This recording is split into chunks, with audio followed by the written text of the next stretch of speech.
जमाना था जबकि मैं राजनीतिक विश्लेषक था, भविष्य बताने का काम किया करता था।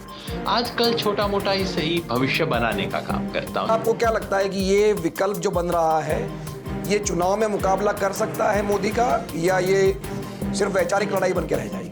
देखिए, और कुछ भी कहें ना कहें, ये तीर तो निशाने पे लगा है। बीजेपी फॉर इंडिया, ये बीजेपी का अपने अकाउंट का नाम है। और ये जो India shining, India standing, India sit down, India पता नहीं क्या क्या इन्होंने प्रोग्राम जितने भी अब तक चलाए, जो नैरेटिव था वो बीजेपी या एनडीए सेट कर रहा था, अब वो कहीं ना कहीं गेंद वो उस तरफ जाते हुए दिख रही है। जैसा मिलिंद जी ने बताया, पिछले एक साल में स्थिति बदली है। भारत जोड़ो यात्रा के बाद स्थिति बदली, कर्नाटका के बाद स्थिति संभली। गांव में बैठ के बच्चों से पूछ लीजिए, वो लड़के जो सुबह से अपने लेके यूट्यूब देख रहे होंगे, उनसे पूछिए किसका मैच है, वो भारत का मैच कहेंगे, वो इंडिया का मैच बताएंगे। केरल, पंजाब, तमिलनाडु, तेलंगाना और आंध्र प्रदेश, यहाँ पर एक तरह से बीजेपी गेम में ही नहीं है। इस देश की लगभग 200 सीटें हैं जहां बीजेपी कोई प्रमुख खिलाड़ी है ही नहीं। 2019 का अनुभव रहा हमारा, या 2018 में एक मतलब विधानसभा में एक तरह से मतदान हुआ और लोकसभा में एक तरह से मतदान हुआ। लोगों में ये जो बात बन गई थी कि भाई अरे ले दे के मोदी नहीं तो फिर और कौन है। अब कौन है के सवाल का उत्तर ये इंडिया गठबंधन दे सकता है। क्या उत्तर प्रदेश में बाजी पलट सकती है, आपको लगता है? क्योंकि पिछली बार नहीं पलटी थी, मतलब सपा बसपा आने के बाद। ऑपोजिशन यूनिटी उत्तर प्रदेश की रामबाण औषधि नहीं। अगर आप अपनी जो पुरानी वाली टोपी पहन ले, सेफोलॉजिस्ट वाली, तो क्या हमको मतलब 2024 में क्या दिख रहा है अभी आपको? विनीत भाई, जैसे सिगरेट की डिबिया पे लिखा होता है ना वैधानिक चेतावनी, उसके साथ ही मुझे बोलना पड़ेगा। देश की कोई 193-94 सीट ऐसी हैं जहां बीजेपी का वजूद ही नहीं। बीजेपी की चुनौती है कि उसको बाकी बची हुई जो 350 सीट हैं उनमें से बीजेपी को 250 जीतनी। मेरा ऐसा मानना है कि आज की तारीख में 2024 की दौड़ में बीजेपी को हराना संभव है। नमस्ते, मैं अविचल दुबे। न्यूज़ तक की साप्ताहिक सभा में आपका बेहद खास स्वागत है, क्योंकि आज हमारे साथ बेहद खास मेहमान भी हैं। 19 साल बाद यूपीए खत्म हुआ, उसका अस्तित्व खत्म हुआ और फिर बना India, Indian national developmental inclusive alliance. एक ऐसा अलायंस जिसका जिक्र नाम के साथ ही बहुत तेजी से होने लगा है, और संसद सत्र में जिस कदर जो है इंडिया की चर्चा हो रही है, प्रधानमंत्री नरेंद्र मोदी से लेकर हर कोई इंडिया पर जोर दिए पड़ा है। और बात दरअसल इंडिया को भी ऐसी चाहिए थी कि मोमेंटम जैसे ही क्रिएट हो नाम, वैसे ही तैयार हो जाए। इसलिए हम बातचीत करने के लिए, जो 2024 की राजनीति को समझने के लिए आज हमारे साथ बेहद खास मेहमान हैं। आप देखेंगे तो मज़ा आएगा आपको। आज हमारे साथ योगेंद्र यादव जी हैं, और योगेंद्र यादव जी का परिचय अलग अलग संदर्भों में आता है। योगेंद्र यादव जी पूर्व में राजनीतिक भी रहे हैं, साइकोलॉजिस्ट भी हैं, प्रोफेसर साहब भी हैं। अब मैं उनसे ही पूछूंगा कि वर्तमान में क्या क्या भूमिकाएं हैं। तो सर, पहले तो आपका खूब सारा स्वागत है हमारे इस शो में। बहुत बहुत शुक्रिया विचल भाई। भूमिका तो मेरी एक ही है, बहुत सालों से है। मैं एक राजनीतिक कार्यकर्ता हूँ। एक जमाना था जबकि मैं राजनीतिक विश्लेषक था, भविष्य बताने का काम किया करता था। आजकल छोटा मोटा ही सही भविष्य बनाने का काम करता हूँ, क्योंकि इस वक्त देश जिस नाजुक हालात में है उसमें सिर्फ खड़े होकर टिप्पणी नहीं की जा सकती। 150 साल पहले किसी ने कहा था, philosophers interpret the world, the point however is to change it। तो इस वक्त जहां हम हैं वो इस हालात को बचाने और बदलने का मामला है, क्योंकि भारत के स्वधर्म पे आज हमला हो रहा है, और मैं उसको बचाने के लिए जो सिपाहियों की फौज होगी जिसमें लाखों करोड़ों लोग होंगे, मैं उनमें से एक हूं। सर ने परिचय दिया कि वो भविष्य पहले बताते थे और अब भविष्य बनाने का काम कर रहे हैं। हालांकि हमारी पहचान उनके साथ जो है वो ऐसी है कि वो साइकोलॉजिस्ट के तौर पर भविष्य जो बताएं। अभी के लिए जो सबसे जरूरी है कि भविष्य बताना मतलब 2024 को प्रिडिक्ट करना कि क्या हो सकता है। तो हमें जिस तरीके से उनसे बात करनी है, उनसे पूछना है, तो वो ज़रूरी है कि हम राज्यवार और ख़ास तौर पर जो उन्होंने लिखा है, पढ़ा है, उससे हम लोग शुरू कर सकते हैं अपनी बात को। तो योगेंद्र जी, हमने आपका एक आर्टिकल पढ़ा जो प्रिंट में आपने लिखा था पिछले दिनों में, कि 2024 में क्या हो सकता है। लेकिन सबसे पहले तो मेरा आपसे सवाल ये है कि ये जो इंडिया बना है, जो एनडीए के जवाब में, तो कुछ महीने पहले तक ये कहा जा रहा था कि ये विकल्प ही नहीं है मोदी का कोई देश में, या कोई ऑल्टरनेटिव नहीं है, या विपक्ष बटा हुआ है। तो अब आपको क्या लग रहा है कि ये जो इंडिया बना है, जो भी विकल्प बना है, और जैसे कि आपने भी लिखा है कि ये सिर्फ मतलब दलों का एक गठबंधन नहीं है, इसमें वैचारिक भी जो उनका संकल्प है, सामूहिक संकल्प भी है। तो ये आपको क्या लगता है कि ये विकल्प जो बन रहा है, ये चुनाव में मुकाबला कर सकता है मोदी का, या ये सिर्फ वैचारिक लड़ाई बन के रह जाएगी? हाँ मिलिंद भाई, शुरुआत करें नाम से। ये इंडिया, देखिए और कुछ भी कहें ना कहें, ये तीर तो निशाने पे लगा है। ये इंडिया, ये Indian national developmental inclusive alliance, ये नाम किसी को याद नहीं रहेगा, ना ही रहने की जरूरत है। जो याद रहेगा वो इंडिया है, एक्रोनिम है, उसी के हिसाब से शायद इसको डिजाइन किया गया है। और जनता इसको कैसे रेस्पॉन्ड करेगी ये तो आने वाले महीनों में पता लगेगा, लेकिन पिछले सप्ताह भर में बीजेपी, उसके प्रवक्ताओं ने जिस तरह से रेस्पॉन्ड किया है, चाहे वो हेमंत बिस्वा शर्मा हो या इनके तमाम छोट बढ़िया नेता हो, उससे स्पष्ट होता है कि तीर निशाने पे लगा। और अगर कोई भी कसर थी तो आज प्रधानमंत्री ने जो बोला उससे बिल्कुल स्पष्ट हो गया कि बौखलाहट है। लगभग लगा कि अपना संतुलन खो बैठे हैं। देश के प्रधानमंत्री के लिए कहना कि इंडिया नाम तो इंडिया मुजाहिदीन में है, इंडिया नाम तो ईस्ट इंडियन कंपनी में है, कोई देश का प्रधानमंत्री आमतौर पर इस तरह की बातें किया नहीं करता है। और बाकी तो सब छोड़ दीजिए, चलिए इंडिया देश के नाम में है वो तो एक अलग बात है। ये बीजेपी का जो अपना है, बीजेपी फॉर इंडिया, ये बीजेपी का अपने अकाउंट का नाम है। और ये जो India shining, India standing, India sit down, India पता नहीं क्या क्या इन्होंने प्रोग्राम जितने भी अब तक चलाए पिछले 9 साल में, उन सब प्रोग्रामों का क्या होगा? मतलब ऐसा लगता है कि कुछ जो भी हो, इस इंडिया नाम से बौखलाहट तो है। अब प्रधानमंत्री जो कहते हैं, इसको कोई कसौटी पे पूछे तो भाई राहुल गांधी के खिलाफ क्या आरोप था कि आपने कहा कि तमाम चोरों के नाम में मोदी क्यों है। अब प्रधानमंत्री तो मोदी छोड़िए, वो तो इंडिया बोल रहे हैं कि इन सब के मुजाहिदीन के नाम में इंडिया क्यों है। मतलब इस पे कोई मुकदमा चलेगा नहीं चलेगा, मेरे को उसमें कोई इंटरेस्ट नहीं है। इंटरेस्ट पॉलिटिकली ये है कि इस नाम ने वो काम कर दिया है जिसकी विपक्ष को जरूरत थी। लेकिन खाली नाम से काम नहीं होगा, उसके बाद जो काम करेंगे वो देखा जाएगा। हम जो अब तक समाजशास्त्र में भी सोचते आए हैं, राजनीति में भी, तो हम हमेशा कहते हैं कि इस देश में दो देश है। एक इंडिया है जो कि शहरी है, थोड़ा अमीर है, और एक भारत है जो ग्रामीण है और जो असली देश है। तो ये कहीं ना कहीं उल्टा नहीं पड़ जाएगा? क्योंकि अगर आप इंडिया है तो वो मतलब मैं ये खास करके उत्तर भारत के परिप्रेक्ष्य में कह रहा हूँ। हो सकता है कि ये मतलब दक्षिण में हम भारत उतनी बड़ी बात ना रहे, लेकिन ये जो भारत वर्सेस इंडिया है, ये क्या आपको लगता नहीं है कि कहीं ये कमजोरी बन सकता है? ये मिलिंद जी, ये 1970-80 का मुहावरा था, उस वक्त चला, उस वक्त उसमें ताकत भी थी। लेकिन 30 बरस में देश बहुत बदल गया है। और आज अगर आप उत्तर भारत के गांव में जाएं, देखिए अब कुछ दिन के अंदर वर्ल्ड कप आने वाला है, fifth world cup one day match होंगे। और आप उत्तर भारत के किसी गांव में बैठ के बच्चों से पूछ लीजिए, वो लड़के जो सुबह से अपने लेके यूट्यूब देख रहे होंगे, उनसे पूछिए किसका मैच है, वो भारत का मैच नहीं कहेंगे, वो इंडिया का मैच बताएंगे। तो अब इंडिया शब्द जो है, अब वो 50, 60, 70 वाले दशक का जमाना नहीं रहा। आज इंडिया एक सहज स्वाभाविक अभिव्यक्ति के रूप में है। इंडिया को किसी अमीर लोगों के एक टापू के रूप में नहीं देखा जाता। आज गरीब, चाहे आप झोपड़पट्टी में देख लीजिए, कहीं पे भी उससे आइडेंटिफाई करते हैं। तो मैं समझता हूं बीजेपी राजनीति को कम से कम इतना तो जानती है। वो अच्छे हैं बुरे हैं उस पर बहस हो सकती है, लेकिन मूर्ख नहीं है ये मैं मान के चलता हूं।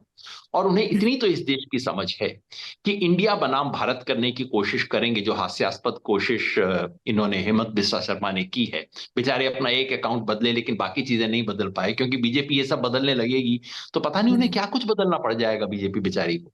तो मैं समझता हूं इतनी हास्यास्पद कोशिश वो भी नहीं करेंगे, वो भी राजनीति थोड़ा समझते हैं। लेकिन एक बड़ी बात जिस तरीके से कि राज्यवार अगर हम देखें हैं, क्योंकि अगर ताकत के हिसाब से देखें, क्योंकि आखिरी लड़ाई तो सर जाकर नंबर्स पर ही होगी। नंबर्स के बिना तो किसी भी तरह का कैलकुलेशन करना ही बेकार है, और ये आपसे बेहतर कौन जानता है।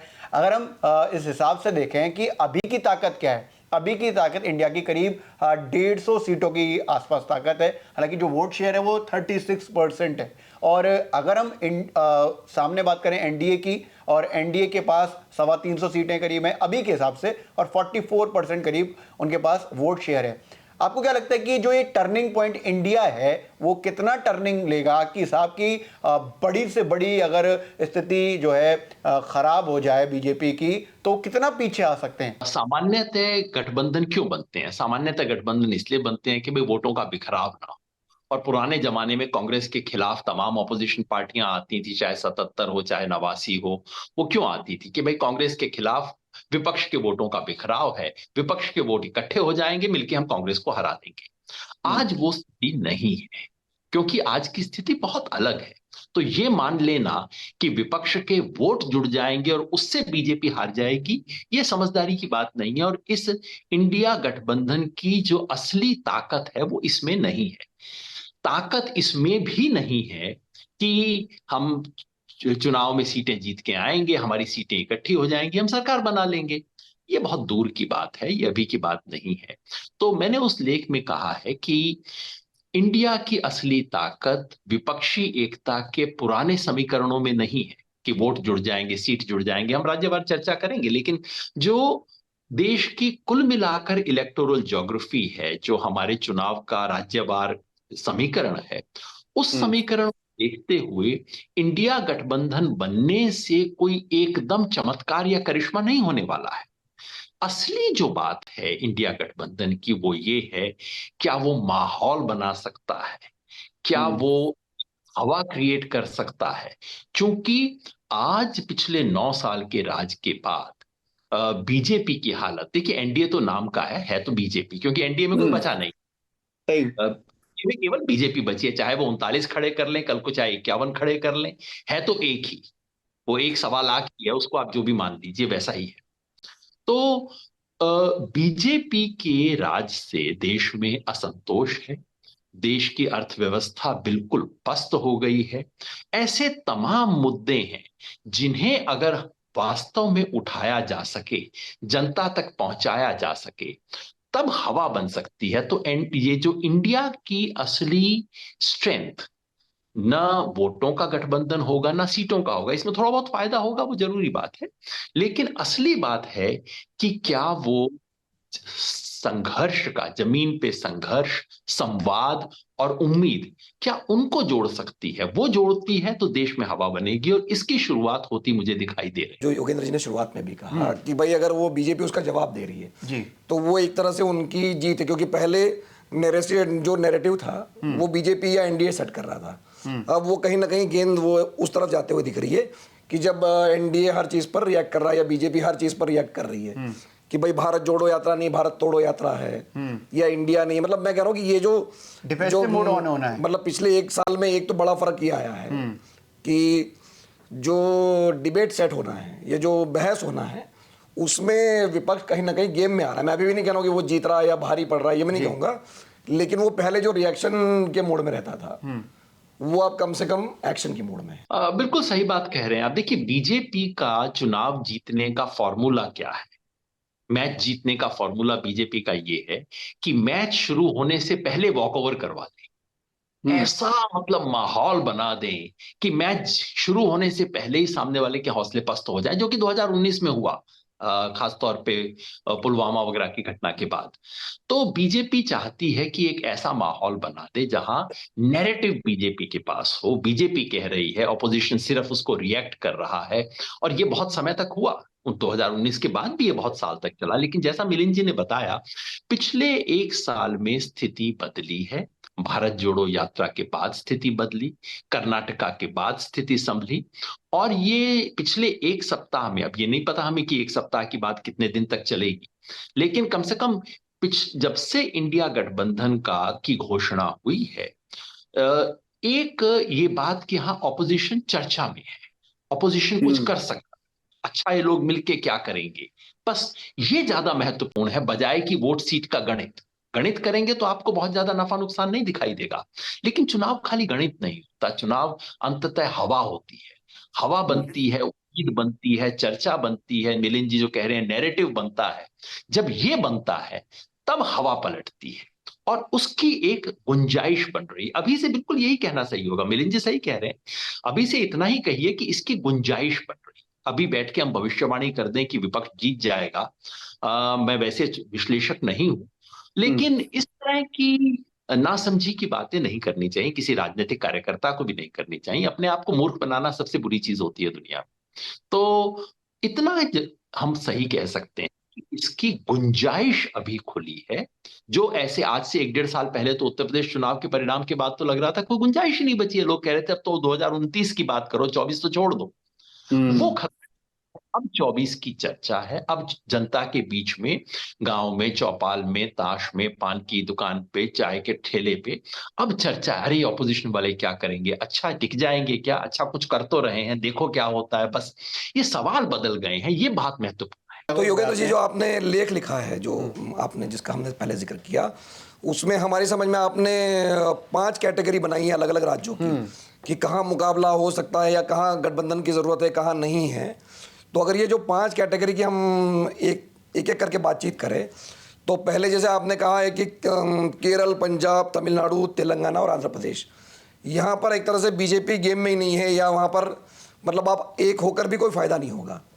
तो फिर यहाँ पर क्या मतलब, ये इंडिया अगर जैसे आ भी जाता है, मान लीजिए केरल में लेफ्ट और कांग्रेस साथ भी जाते हैं, तो उससे क्या होगा, मतलब उसकी आवश्यकता ही नहीं है। इसीलिए मैंने 5 कैटेगरी बनाई है बताने के लिए कि दरअसल पुराने गणित के हिसाब से ऑपोजिशन यूनिटी में जो मतों का योगदान हो के अचानक ऑपोजिशन चढ़ जाएगा, ऐसी बात नहीं। क्योंकि जो आपने 4-5 राज्य गिनाए, पहली पट्टी ये है जहां बीजेपी कोई प्रमुख शक्ति नहीं है। देखिए, हम बीजेपी का इतना हवा रहता है कि हम भूल जाते हैं कि इस देश की लगभग 200 सीटें हैं जहां बीजेपी कोई प्रमुख खिलाड़ी है ही नहीं। तो वहां पे बाकी सारी पार्टियां मिलके बीजेपी के खिलाफ अलायंस कर लें तो बहुत बेतुकी सी बात होगी ना। अब केरला में एलडीएफ यूडीएफ मिलके बीजेपी के खिलाफ अलायंस करेंगे क्या? तमिलनाडु में कहां है बीजेपी 2 सीट के बाहर जिसके खिलाफ आप अलायंस करेंगे? आंध्र प्रदेश में बीजेपी नंबर 3 की खिलाड़ी भी नहीं है, नंबर 4 की खिलाड़ी है, उसके बारे में आप क्या कीजिएगा? तो इसलिए पहली पट्टी मैंने बताई है जहां बीजेपी के खिलाफ अलायंस करने की कोई जरूरत नहीं है। और उसमें जाहिर है फिर इंडिया बहुत कुछ कंट्रीब्यूट कर नहीं सकता क्योंकि उसकी जरूरत नहीं, और ये आप करेंगे तो बीजेपी को योगदान करेंगे। मेरी अपनी समझ है कि अगर बंगाल में टीएमसी, कांग्रेस, लेफ्ट सब मिल जाते हैं तो उससे तो दीर्घकाल में बीजेपी को फायदा होगा। तो यहाँ कोई जरूरत नहीं है। मेघालय के साथ साथ उड़ीसा और छत्तीसगढ़ भी शायद रखा हुआ है, ये 3 राज्य रखे कि जहां पर किसी अलायंस की जरूरत नहीं है। जी, उड़ीसा में बीजेडी बीजेपी का मुकाबला करने में समर्थ है। अगर अंदर खाते समझौता हो जाए तो फिर एक अलग बात है, इसमें आप कुछ कर नहीं सकते, इसमें ऑपोजिशन यूनिटी का कोई रोल नहीं है। इसी तरह छत्तीसगढ़ के अंदर कांग्रेस समर्थ है, मुकाबला करना चाहे तो समर्थ है। तो इसलिए इन सब राज्यों में मैंने 2 तरह की कैटेगरी बनाई है। वो राज्य जहां ऑपोजिशन यूनिटी की, जहां जहां बीजेपी बहुत कमजोर है, और दूसरी कैटेगरी वो है जहां बीजेपी का मुकाबला करने के लिए एक दूसरी पार्टी समर्थ है। तो पहले में ऑपोजिशन यूनिटी करना मूर्खता होगी, दूसरे में ऑपोजिशन यूनिटी करना व्यर्थ होगा। मध्य प्रदेश, हिमाचल, उत्तराखंड, राजस्थान और गुजरात कि यहाँ कांग्रेस सक्षम है। तो लेकिन हमने यहाँ पर भी ये देखा है, जो 2019 का अनुभव रहा हमारा, कि या 2018 में एक मतलब विधानसभा में एक तरह से मतदान हुआ और लोकसभा में एक तरह से मतदान हुआ। तो ये अगर मान लीजिए, आपको लगता है कि ये दोबारा वही ट्रेंड बना रहेगा कि राज्यों के लिए अलग मतदान होगा? और ये बात आप पहले भी कहते रहे थे कि 2 टिकट का इलेक्शन होता है, लोग विधानसभा में एक तरह से वोट डालते हैं और विधानसभा और लोकसभा में अलग तरह से। तो ये जो मध्य प्रदेश और राजस्थान की अगर हम बात करें खास तौर पे, क्योंकि ये बड़े राज्य है, तो यहाँ पर कोई बदलाव हो सकता है अगर वो लोकसभा और विधानसभा के चुनाव के लिहाज से अगर हम देखें तो? बदलाव हो सकता है, बदलाव होगा मुझे लगता है, लेकिन इसका ऑपोजिशन यूनिटी से कोई संबंध नहीं। जी, इन सब राज्यों में कोई ऑपोजिशन है तो केवल कांग्रेस है। किससे यूनिटी करेगी कांग्रेस? अपने भीतर यूनिटी कर ले बस, वो पर्याप्त है ना। राजस्थान में किससे यूनिटी करेगी कांग्रेस? मध्य प्रदेश में किससे यूनिटी करेगी? तो ये जो मैं केवल उस एक दृष्टिकोण से मैं कह रहा हूं कि ऑपोजिशन यूनिटी का सवाल यहां है नहीं। गुजरात में जरूर आम आदमी पार्टी को कुछ अच्छे वोट मिल गए थे कुछ खास इलाकों में, लेकिन वो एक तात्कालिक चीज थी, वो बहुत टिकने वाली चीज लगती नहीं है मुझे। तो फिर यहाँ पे इस तीसरी कैटेगरी में भी ऑपोजिशन यूनिटी का सवाल नहीं। मैं कुल मिला के एक मोटी सी बात को ही कह रहा हूं कि ये जो इंडिया गठबंधन बनने से कोई वोटों का समीकरण करिश्माई तरीके से बदलेगा, वैसी कोई बात नहीं है। हम अब 70 के दशक में नहीं है, अब हम वीपी सिंह वाले जमाने में नहीं है जहां पे ऑपोजिशन को यूनाइट भर कर देना था और उतने से काम चल जाएगा। अब इसलिए मैं कह रहा हूं, ये जो तीसरी कैटेगरी के राज्य हैं, यहां ऑपोजिशन बिखराव है ही नहीं। यहां ऑपोजिशन को अपने पांव पे खड़ा होना है, यूनिटी का सवाल नहीं। दो और कैटेगरी रहती है जो महाराष्ट्र, बिहार, झारखंड और आपने असम का जिक्र किया है एक कैटेगरी में, कि जहां पर एक मोटा मोटा लोकल गठबंधन है। जो चौथी कैटेगरी आपने बताई, जहां महाराष्ट्र है, बिहार है, असम है, यहां गठबंधन से फर्क पड़ेगा, लेकिन ये गठबंधन तो ऑलरेडी बना हुआ है ना। जी। ऐसा नहीं कि इंडिया गठबंधन बनने से यहां गठबंधन बनेगा। बिहार में ऑलरेडी महागठबंधन है, झारखंड में तो सत्ता में है, महाराष्ट्र में एमवीए बना हुआ है, जैसा भी है लेकिन है। तो जी। कोई ऐसा ड्रामेटिक परिवर्तन इंडिया गठबंधन बनने से यहां बन नहीं रहा। मेरा उस लेख के अंदर मुख्य लबोलुआब लेख का यही है। जी। ले दे के बचती है पांचवी कैटेगरी, जो है उत्तर प्रदेश, दिल्ली और ऐसे दो चार राज्य, जहां गठबंधन से बहुत बड़ा फर्क पड़ सकता है। लेकिन क्या वो इंडिया गठबंधन होने से हो जाएगा? क्योंकि उत्तर प्रदेश में जिसकी जरूरत है बसपा, वो तो यहाँ पे है नहीं, है ना। कुल मिला के मैं यही कह रहा था कि इंडिया गठबंधन का महत्व पुरानी वोटों को जोड़ने की समीकरण में नहीं है। जहां वोट, ज्यादातर इलाके ऐसे हैं जहां जोड़ने की जरूरत नहीं है, कुछ हैं जहां संभव नहीं है, कुछ हैं जहां ऑलरेडी बना हुआ है। तो ड्रामेटिक परिवर्तन उससे नहीं आएगा। ड्रामेटिक परिवर्तन आएगा, और जो आना शुरू हो रहा है वो माहौल और हवा जो बन रही है इससे। और लोगों में ये जो बात बन गई थी कि भाई अरे ले दे के मोदी नहीं तो फिर और कौन है, अब कौन है के सवाल का उत्तर ये इंडिया गठबंधन दे सकता है। तो महत्व, जो लेख का असली महत्व यही था कहने का, कि ये मतों के विभाजन को रोकने का अलायंस नहीं है, ये जनमत जोड़ने का अलायंस है। मत जोड़ने का नहीं है, जनमत जोड़ने का अलायंस है, जो इसका असली महत्व है। जो आप जोड़ की बात कर रहे हैं, वोटों के जोड़ की बात कर रहे हैं, जब सपा बसपा भी साथ में आ गए तो बीजेपी ने कहा कि हमने 50% से अधिक वोट ले लिए और हम चुनाव जीत गए। तो उत्तर प्रदेश में अगर इस बार मान लीजिए, फर्ज कीजिए कि बसपा भी आ जाती है, क्योंकि आज जो मायावती जी का बयान आया है कि हम जो बाकी राज्यों के चुनाव है, राजस्थान, मध्य प्रदेश का, वहाँ पर उन्होंने ये कहा है कि भाई अगर जरूरत पड़ेगी तो हम सरकार में भी शामिल होंगे। मतलब ये एक तरह से मूवमेंट है कि भाई वो भले ही बीजेपी के पास जाए या कांग्रेस के पास जाए, लेकिन वो मतलब जो था कि वो किसी भी गठबंधन का हिस्सा नहीं होगी, वो ऐसा लग रहा है कि वो जा सकती है। तो फर्ज कीजिए कि अगर मायावती आती है इस गठबंधन में, मतलब ये भी मैं हाइपोथेटिकल क्वेश्चन है ये, तब क्या उत्तर प्रदेश में बाजी पलट सकती है, आपको लगता है? क्योंकि पिछली बार नहीं पलटी थी, मतलब सपा बसपा आने के बाद भी। बिल्कुल ठीक बात है। पिछली बार बस इतना हुआ कि बीजेपी को 75 सीट आने की बजाय 62 सीट आ गया, वही फर्क हुआ। बाकी इसमें कोई संदेह नहीं है, उत्तर प्रदेश और देश की जो हिंदी पट्टी है उसके अधिकांश राज्यों में बीजेपी ज्यादातर सीट में 50% से ज्यादा वोट लेके जीती है। अब जो पार्टी 50% से ज्यादा वोट ले रही है उसको आप ऑपोजिशन यूनिटी करके नहीं हरा सकते, जाहिर है, सिंपल सा इक्वेशन है ये। तो ये सवाल है मुद्दों का। ये जो उत्तर प्रदेश में अगर बसपा जुड़ती है, उत्तर प्रदेश में जमीनी बदलाव भी पिछले एक साल से आए हैं। भारत जोड़ो यात्रा के बाद से मुस्लिम वोटर्स का रुझान भी कुछ बदला है, तमाम बदलाव हुए हैं। वो देखते हुए ऑपोजिशन यूनिटी से फायदा होगा, लेकिन ऑपोजिशन यूनिटी उत्तर प्रदेश की रामबाण औषधि नहीं। असली चीज होगी वहां मुकाबला, कि आप क्या जमीन पर वो उत्साह, वो ऊर्जा, वो हवा, वो माहौल वो बना सकते हैं क्या ऑपोजिशन वाले। अगर वो बनाते हैं तो उससे शुरुआत होगी। जैसे मणिपुर के सवाल पे ऑपोजिशन ने एक माहौल बनाया है। जो सवाल देश में उठना चाहिए था कि देश में लगभग एक इलाके में जो इस संवेदनशील सीमाई इलाका है, उस इलाके में सिविल वॉर जैसी स्थिति है, और प्रधानमंत्री हैं जो कि चुप बैठे हैं और कह रहे हैं मैं संसद में जवाब नहीं दूंगा। अरे भाई, आपको कौन, कोई ब्रिटेन की संसद में बुला रहा है, कोई आपको ईयू में बुला के जवाब मांग रहा है क्या? आपसे इस देश की संसद जवाब मांग रही है, आप जवाब नहीं देंगे? विपक्ष ने इस सवाल को उठाया है, प्रभावी रूप से उठाया है।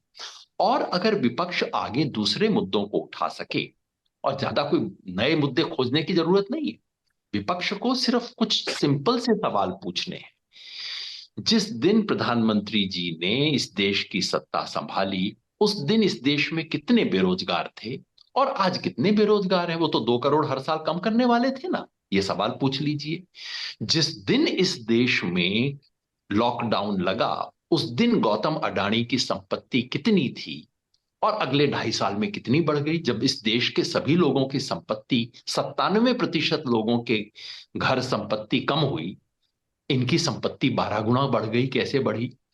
जिस दिन मोदी जी ने सरकार संभाली, चीन ने कितने इलाकों पे भारत पे कब्जा किया हुआ था? काफी पे था। और आज कितना है? ये 1000 किलोमीटर कब्जा कैसे बढ़ गया चीन का? भाई ये तो सरकार राष्ट्र हित की और राष्ट्रीय सुरक्षा वाली सरकार थी, ये क्या हो गया?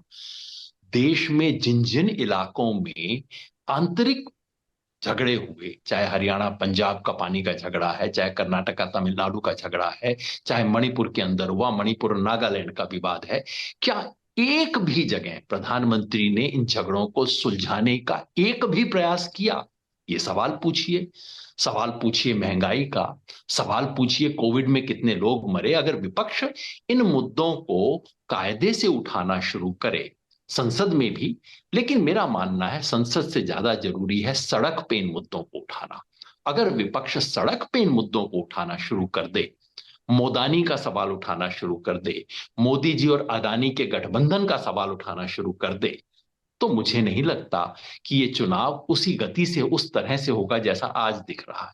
चुनाव यू टर्न ले सकता है क्योंकि जनता आजिज हुई बैठी है, खासतौर पे इकोनॉमी, अर्थव्यवस्था के सवाल पे। किसी व्यक्ति से, आप तो इतनी बड़ी चैनल चलाते हैं, आपका इतना बड़ा नेटवर्क है, मैं बिल्कुल चुनौती से कहता हूं, आप किसी शहर में, किसी गांव में अपने रिपोर्टर को भेज दीजिए और लोगों से पूछिए क्या महंगाई है, और फिर उसके बाद आपको 10 मिनट जो उत्तर मिलेगा उसको आप रिकॉर्ड करके अपनी चैनल पे चला दीजिए। ये महंगाई वो नहीं है जिसको अर्थशास्त्री मुद्रास्फीति कहते हैं। वो तो आप दिखा देंगे 4% है, 5% है, अर्जेंटीना में ज्यादा है, यहां ज्यादा है, वहां ज्यादा है। जब हिंदुस्तान का व्यक्ति महंगाई की बात करता है तो दरअसल वो कह रहा है कि मेरी जेब में पैसा नहीं है वो चीजें खरीदने के लिए जो खरीदने चाहिए। ये परचेजिंग पावर की बात कर रहा होता है। गरीबी बढ़ी है इस देश में। वो सवाल अगर ऑपोजिशन इन सवालों को उठाता है, तब इंडिया अलायंस एक वो बड़ा काम कर सकेगा जिसकी देश को जरूरत है। योगेंद्र जी से एक आखिरी सवाल यही है, मतलब अगर आप अपनी जो पुरानी वाली टोपी पहन ले, सेफोलॉजिस्ट वाली, तो क्या हमको मतलब 2024 में क्या दिख रहा है अभी आपको, जो अभी अगस्त में जो दिख रहा है उसके हिसाब से, मतलब अभी 8 महीने और रहते हैं इलेक्शन में, जुलाई के आखिर से लेके अगर आप जोड़े तो आपका चूंकि हमेशा आकलन रहा है चुनाव को लेकर, तो वो आपको क्या लगता है कि क्या कोई मतलब वहाँ पर, जैसे हम लोग मान के चल रहे हैं या मान के चल रहे थे कि डन डील है कि 10% का जो गैप है वो पूरा नहीं हो सकता वोट शेयर का, तो आपको क्या लगता है अगर आपको मैं सेफोलॉजिस्ट के लिहाज से ये पूछूं तो? विनीत भाई, जैसे सिगरेट की डिबिया पे लिखा होता है ना वैधानिक चेतावनी, उसके साथ ही मुझे बोलना पड़ेगा। मैं कोई जी जी विशेषज्ञ नहीं हूं, मैं एक राजनीतिक कार्यकर्ता हूं और मैं समझता हूं भारत के स्वधर्म को बचाने के लिए बीजेपी सरकार को हराना नितांत अपरिहार्य है, ये इस कन्विक्शन के साथ। लेकिन उसका मतलब ये नहीं कि अपने मूल्यांकन में मैं झूठ बोलना शुरू कर दूं, क्योंकि बाद में आप लोग हंसेंगे ना इन चीजों को देख के। मेरा ऐसा मानना है कि आज की तारीख में 2024 की दौड़ में बीजेपी को हराना संभव है। बीजेपी कमजोर, जो उसका कमजोर पक्ष है वो ये है कि देश की कोई 193-94 सीट ऐसी हैं जहां बीजेपी का वजूद ही नहीं है। ये पूरी जो पट्टी आप ले लीजिए, पश्चिम बंगाल से लेके केरला तक, इन 193 सीटों पर, कुछ एक दो पंजाब इत्यादि को और जोड़ दीजिए, इन 193 सीटों पर पिछली बार बीजेपी को सिर्फ 36 सीट आए थे। 193 में से 36 बीजेपी और सहयोगी, और इस बार 25 नहीं आएंगे वहां, क्योंकि पश्चिम बंगाल में 18 थे, वहां तो 8 सीट नहीं आता उनको इस बार। तो बीजेपी की चुनौती है कि उसको बाकी बची हुई जो 350 सीट हैं उनमें से बीजेपी को 250 जीतनी है। 350 में से 250, यानी कि हिंदी पट्टी माइनस झारखंड प्लस गुजरात, ये जो पट्टी है, यहां बीजेपी को 200 में से 175 सीट जीतनी अनिवार्य है। बीजेपी के पसीने छूटेंगे। बस ये है कि ये जो झांसा है, बीजेपी का सारा खेल ये है कि चुनाव शुरू होने से पहले मीडिया, अपने दरबारी, सरकारी सब लोगों के सहारे ऐसा माहौल बना दो, भाई जीत गए जीत गए, अब सोचो मत, अब तो अब इस done deal done deal done deal, इसका जो डंका बजाना, यदि वो न बजे और यदि विपक्ष केवल देश के प्रमुख मुद्दों को सामने रख के खेलता रहे, उन सवालों पे न खेले जो कि वो जो हर हफ्ते बीजेपी कोई नया फंदा बनाती है ना, यूसीसी आज और कल इस मुसलमान ने ये कर दिया और वो कर दिया, और हर जो हफ्ते जो झूठा फंदा डालते हैं, अगर विपक्ष इनके फंदों में पांव देना बंद कर दे, आगे देखे और देश के जो बुनियादी सवाल, सबसे बड़ा अर्थव्यवस्था का जो, उन सवालों को उठाए, तो बीजेपी आज बहुत वल्नरेबल है, हार सकती है। और बीजेपी 220-25 का आंकड़ा क्रॉस न करे, अगर विपक्ष ये सब कर सकता है तो। लेकिन जैसा मैंने कहा, एक जमाना था जब मैं चुनाव का भविष्य बताने का काम करता था, मगर अब मैं सोचता हूं कि ये बताना, ये तो बता सकते हैं कि कल दिल्ली में बारिश होगी या नहीं होगी, लेकिन चुनाव में कौन जीतेगा ये बताने में मेरी दिलचस्पी कम है। इस देश को बचाने के लिए और इस देश के स्वधर्म की रक्षा के लिए, इस सरकार जो कि इस देश के स्वधर्म पे सबसे बड़ा हमला कर रही है, इसको कैसे हराया जा सकता है, मेरी वो चिंता है। केवल भविष्यवाणी करना मेरी प्रमुख चिंता नहीं है।